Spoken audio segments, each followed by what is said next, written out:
The Japanese Grand Prix will take place on the second weekend of October 2022. In this video, we will go back and look at the 1989 and 1990 races held in Japan, which are perhaps two of the most talked about Grand Prix in F1 history. In particular, we will look at the controversial battle between Prost and Senna.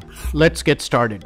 Prost and Senna were teammates at McLaren Honda for 2 seasons in 1988 and 1989, winning a championship each. Heading into the penultimate Grand Prix in 1989 at Suzuka, Senna was the defending world champion and needed to win the last 2 races in order to clinch the championship.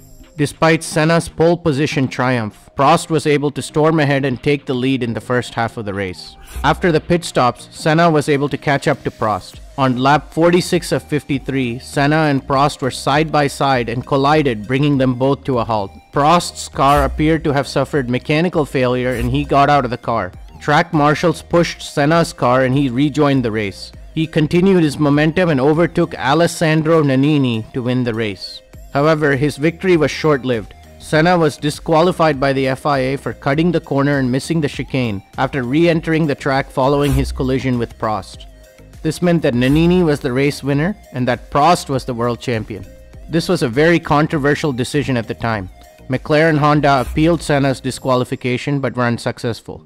The Prost collision, along with his previous incidents, resulted in Senna being fined $100,000 and he was also given a 6-month suspension. Many at this time accused the FIA of showing favoritism towards Prost. In 1990, Prost signed with Ferrari while Senna stayed on with McLaren. Japan was again the penultimate race of the season.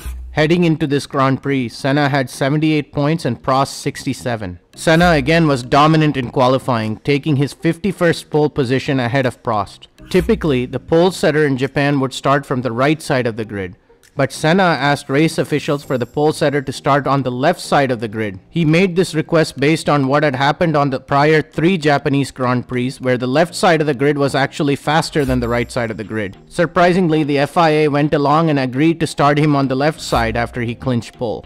Alain Prost took the lead from second at the race start and Senna crashed into Prost in the first corner, taking them both out of the race. In this case, Senna clinched the world championship. Hope this video helped you understand the controversy in the 1989 and 1990 Japanese Grand Prix. Thanks for watching. Make sure to like this video and consider subscribing to the channel for more great Formula 1 content.